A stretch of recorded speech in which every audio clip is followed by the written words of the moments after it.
Howard Phillips Lovecraft.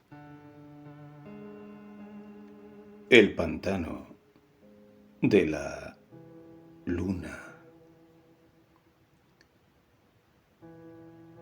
Dennis Barry se ha esfumado en alguna parte, en alguna región espantosa y remota de la que nada sé. Estaba con él la última noche que pasó entre los hombres y escuché sus gritos cuando el ser lo atacó. Pero ni todos los campesinos y policías del condado de Meade pudieron encontrarlo, ni a él, ni a los otros, aunque los buscaron por todas partes. Y ahora me estremezco cuando oigo croar a las ranas en los pantanos o veo la luna en lugares solitarios. Había intimado con Dennis Barry en Estados Unidos, donde éste se había hecho rico, y lo felicité cuando recompró el viejo castillo junto al pantano, en el somnoliento Kildare. De Kildare procedía su padre, y allí era donde quería disfrutar de su riqueza, entre parajes ancestrales. Los de su estirpe, antaño, se enseñoreaban sobre Kildare y habían construido y habitado el castillo, pero aquellos días ya resultaban remotos, así que durante generaciones el castillo había permanecido vacío y arruinado.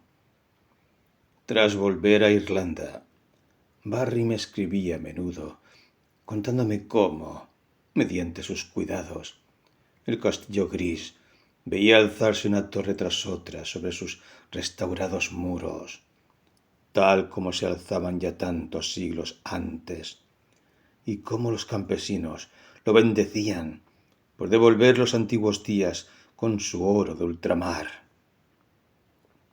Pero después surgieron problemas y los campesinos dejaron de bendecirlo y lo rehuyeron como una maldición.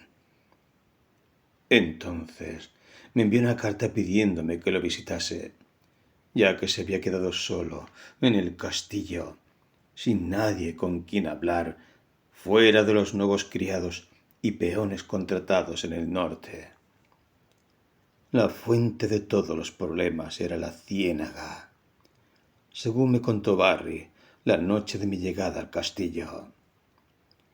Alcancé Kildare en el ocaso veraniego, mientras el oro de los cielos iluminaba el verde de las colinas y arboledas y el azul de la ciénaga, donde, sobre un lejano islote, unas extrañas ruinas antiguas resplandecían de forma espectral.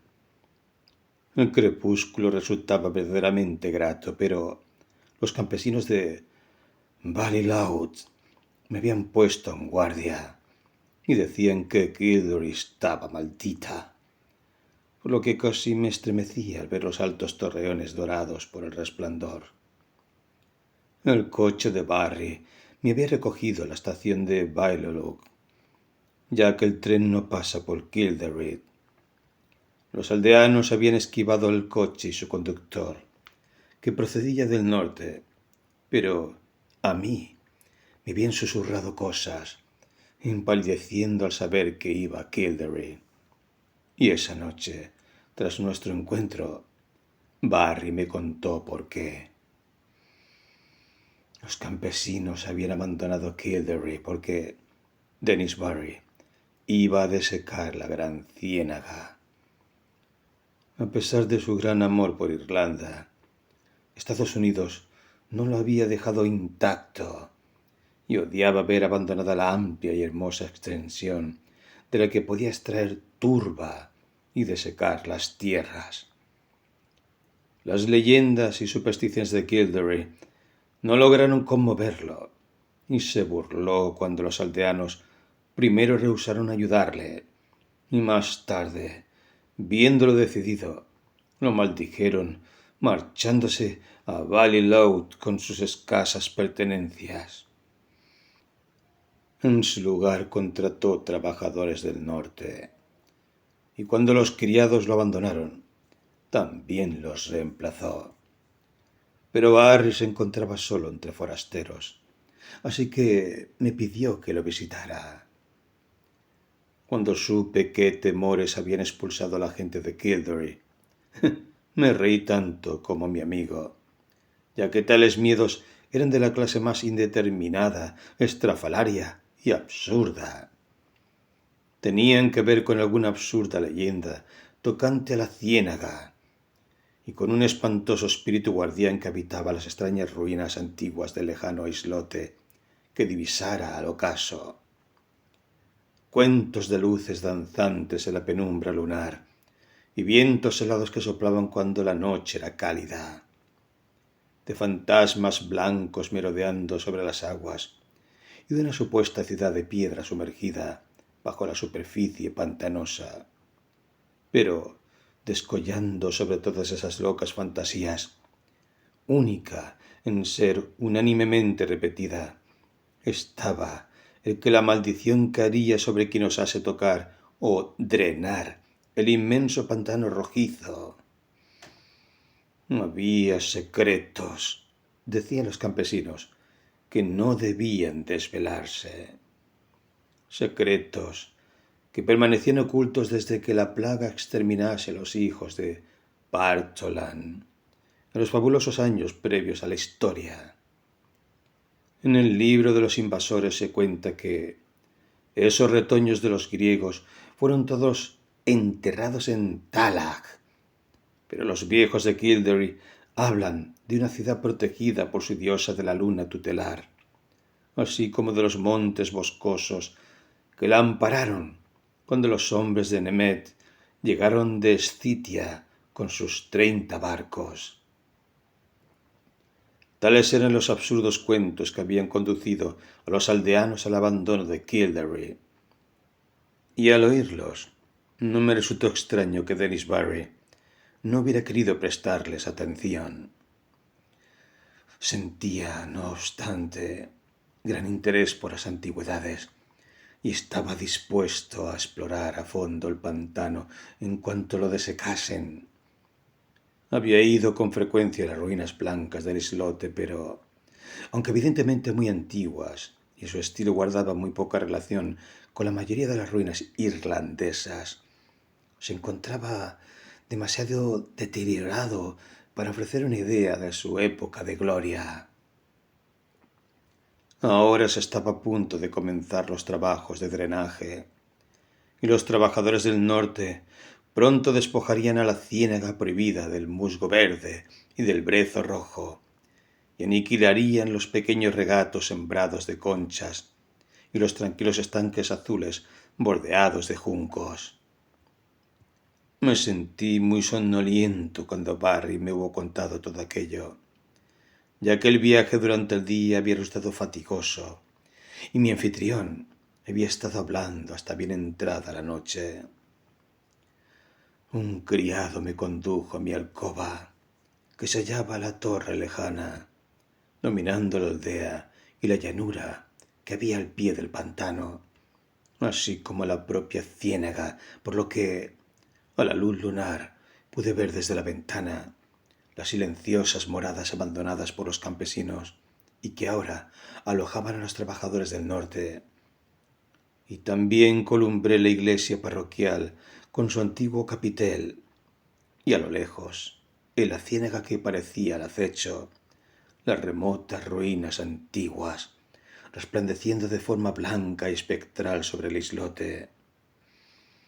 Al tumbarme, creí escuchar débiles sonidos a la distancia, sones extraños y medio musicales que me provocaron una rara excitación que tiñeron mis sueños. Pero a la mañana siguiente, al despertar, sentí que todo había sido un sueño, ya que las visiones que tuve resultaban más maravillosas que cualquier sonido de flautas salvajes en la noche. Influida por la leyenda que me había contado Barry, mi mente había merodeado en sueños en torno a una imponente ciudad, ubicada en un valle verde, cuyas calles y estatuas de mármol villas y templos, frisos e inscripciones evocaban de diversas maneras la gloria de Grecia. Cuando compartí ese sueño con Barry, nos echamos a reír juntos, pero yo me reía más porque él se sentía perplejo ante la actitud de sus trabajadores norteños. Por sexta vez se habían quedado dormidos, despertando de una forma muy lenta y aturdidos, actuando como si no hubieran descansado, aun cuando se habían acostado temprano la noche antes. Esa mañana y tarde deambulé a solas por la aldea bañada por el sol, hablando aquí y allá con los fatigados trabajadores, ya que Barry estaba ocupado con los planes finales para comenzar su trabajo de desecación. Los peones no estaban tan contentos como debieran, ya que la mayoría parecía desasosegada por culpa de algún sueño, aunque intentaban en vano recordarlo. Les conté el mío, pero no se interesaron por él hasta que no mencioné los extraños sonidos que creí oír. Entonces me miraron de forma rara y dijeron que ellos también creían recordar sonidos extraños. Al anochecer, Barry cenó conmigo y me comunicó que comenzaría el drenaje en 2 días.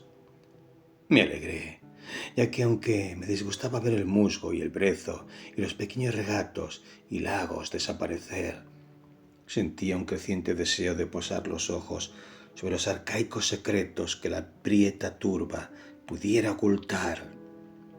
Y esa noche, el sonido de resonantes flautas y peristilos de mármol tuvo un final brusco e inquietante, ya que vi caer sobre la ciudad del valle una pestilencia, y luego la espantosa avalancha de las laderas boscosas que cubrieron los cuerpos muertos en las calles y dejaron expuesto tan solo el templo de Artemisa en lo alto, donde Cleis, la anciana sacerdotisa de la luna, yacía fría y silenciosa con una corona de marfil sobre sus sienes de plata.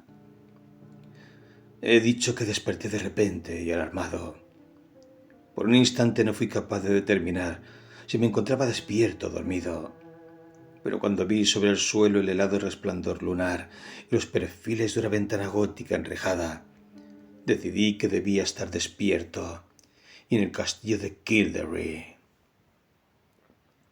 Entonces escuché un reloj en algún lejano descansillo de abajo tocando las 2 y supe que estaba despierto, pero aún me llegaba el monótono toque de flauta a lo lejos, aires extraños, salvajes, que me hacían pensar en alguna danza de faunos en el remoto Menalo.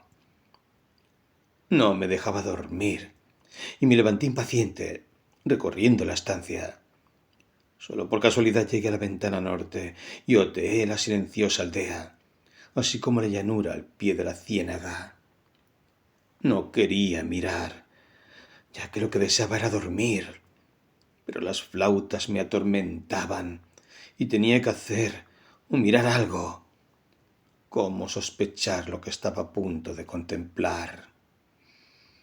Allí, a la luz de la luna que fluía sobre el espacioso llano, se desarrollaba un espectáculo que ningún mortal, habiéndolo presenciado, podría nunca olvidar.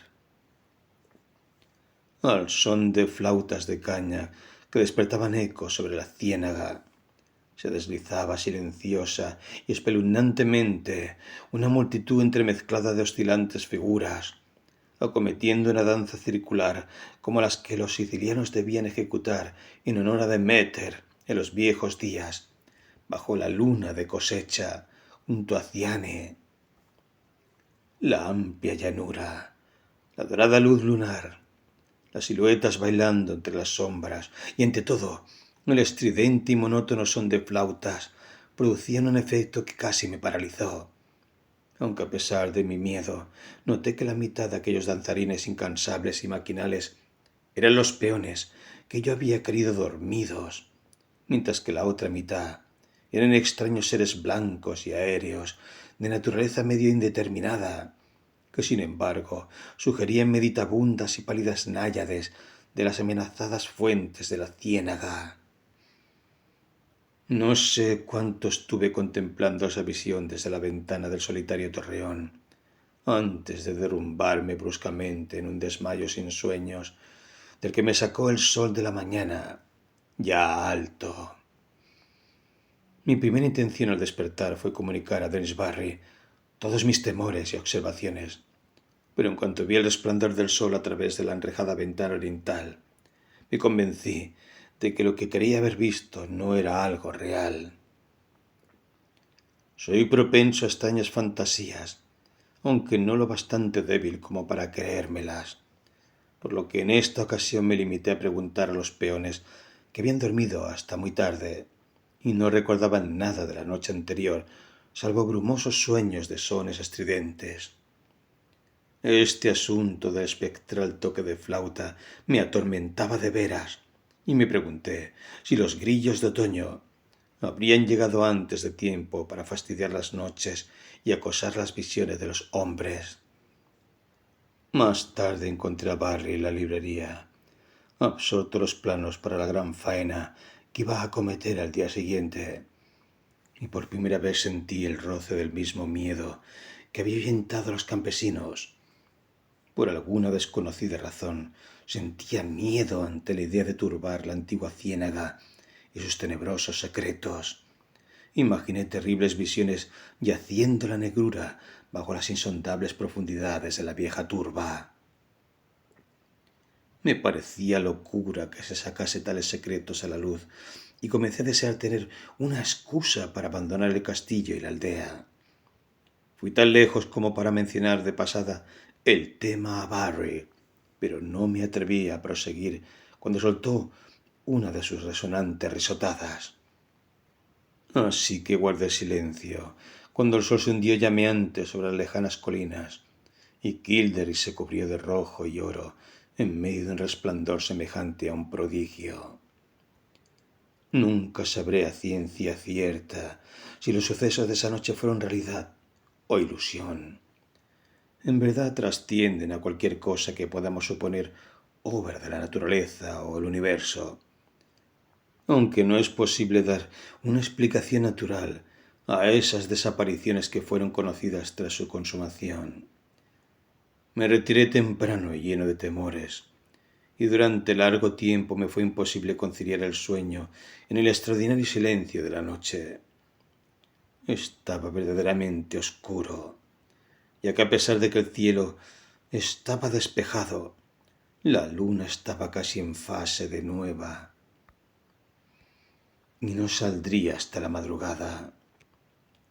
Mientras estaba tumbado, pensé en Denis Barry y en lo que podía ocurrir en esa ciénaga al llegar el alba, y me descubrí casi frenético por el impulso de correr en la oscuridad, coger el coche de Barry y conducir enloquecido hacia Ballylough, fuera de las tierras amenazadas. Pero antes de que mis temores pudieran concretarse en acciones, me había dormido y atisbaba sueños sobre la ciudad del valle, fría y muerta, bajo un sudario de sombras espantosas. Probablemente fue el agudo son de flautas el que me despertó, aunque no fue eso lo primero que noté al abrir los ojos. Me encontraba tumbado de espaldas a la ventana este, desde la que se divisaba la ciénaga y por donde la luna menguante se alzaría, y por tanto yo esperaba ver incidir la luz sobre el muro opuesto frente a mí, pero no había esperado ver lo que apareció. La luz, efectivamente, iluminaba los cristales del frente, pero no se trataba del resplandor que da a la luna. Terrible y penetrante resultaba el raudal de roja refulgencia que fluía a través de la ventana gótica, y la estancia entera brillaba envuelta en un fulgor intenso y ultraterreno. Mis acciones inmediatas resultan peculiares para tal situación, pero tan solo en las fábulas los hombres hacen las cosas de forma dramática y previsible. En vez de mirar hacia la ciénaga en busca de la fuente de esa nueva luz, aparté los ojos de la ventana, lleno de terror, y me vestí desmañadamente con la aturdida idea de huir. Me recuerdo tomando sombrero y revólver, pero antes de acabar había perdido a ambos sin disparar el uno ni calarme el otro. Pasado un tiempo, la fascinación de la roja radiación venció en mí el miedo y me arrastré hasta la ventana oeste, mirando mientras el incesante y enloquecedor toque de flauta gemía y reverberaba a través del castillo y sobre la aldea.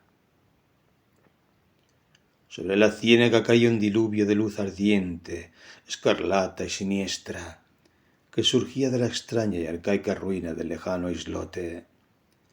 No puedo describir el aspecto de esas ruinas.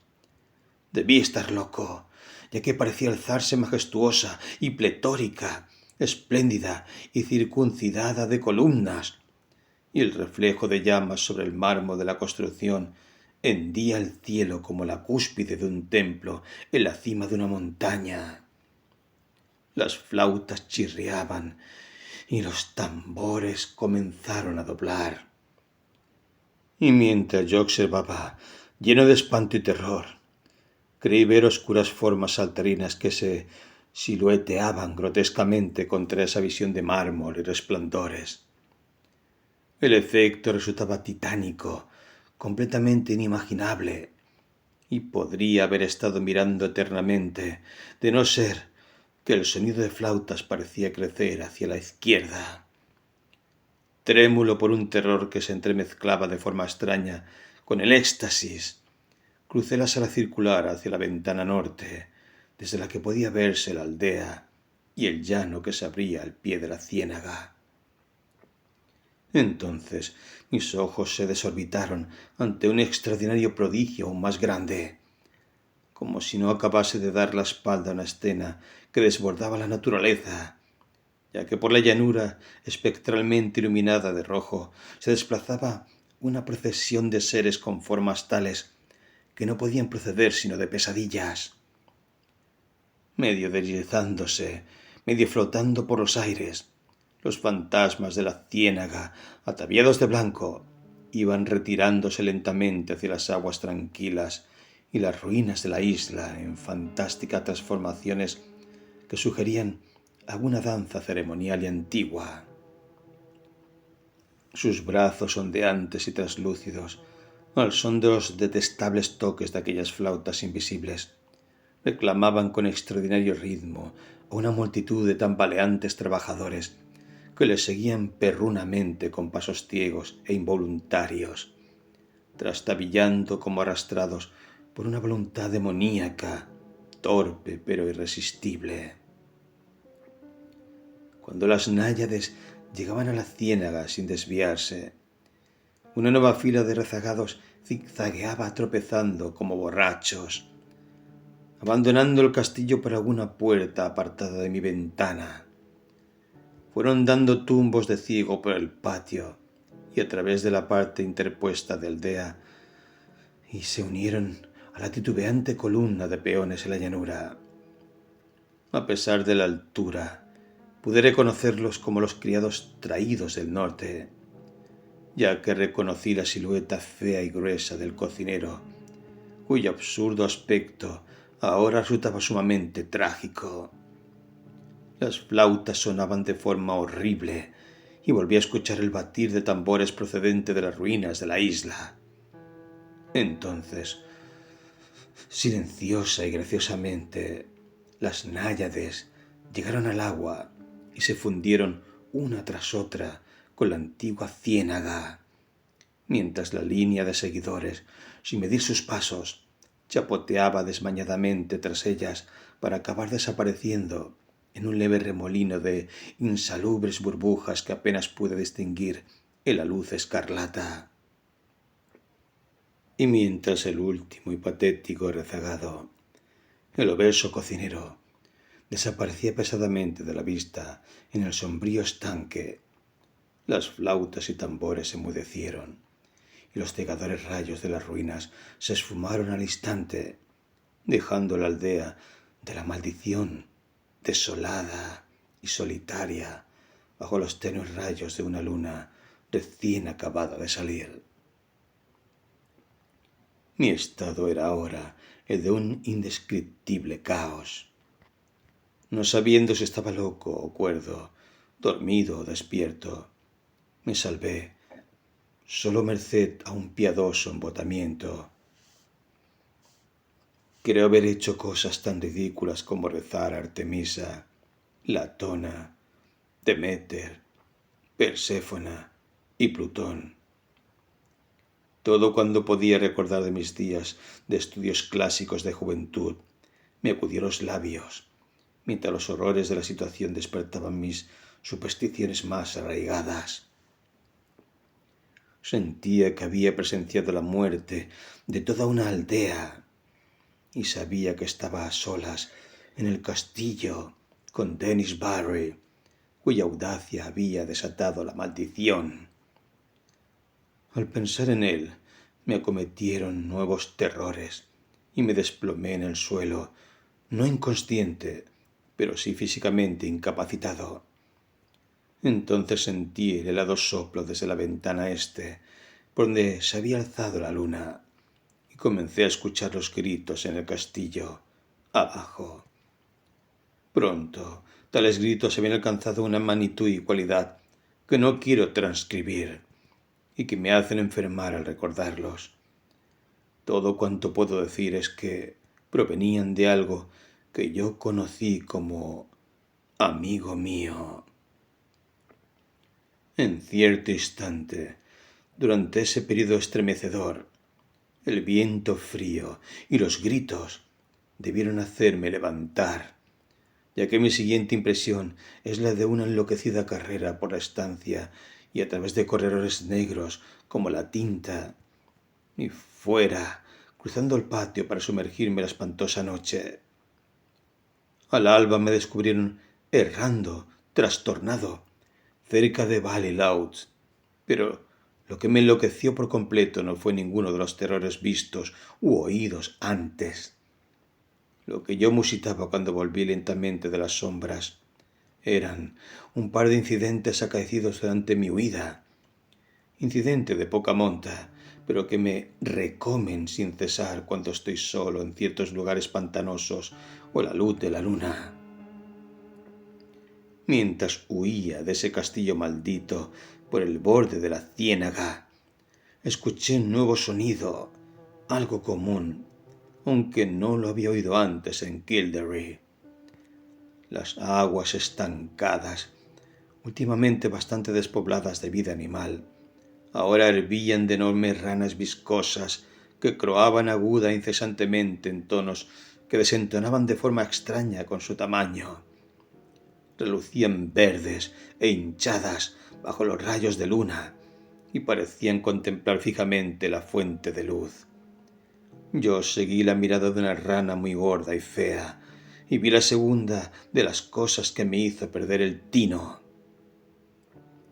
Tendido entre las extrañas ruinas antiguas y la luna menguante, mis ojos creyeron descubrir un rayo de débil y trémulo resplandor que no se reflejaba en las aguas de la ciénaga. Y ascendiendo por ese pálido camino, mi mente febril imaginó una sombra leve que se debatía lentamente, una sombra vagamente perfilada que se retorcía como arrastrada por monstruos invisibles. Enloquecido como estaba, encontré en esa espantosa sombra un monstruoso parecido, una caricatura nauseabunda e increíble, una imagen blasfema del que fuera Dennis Barry.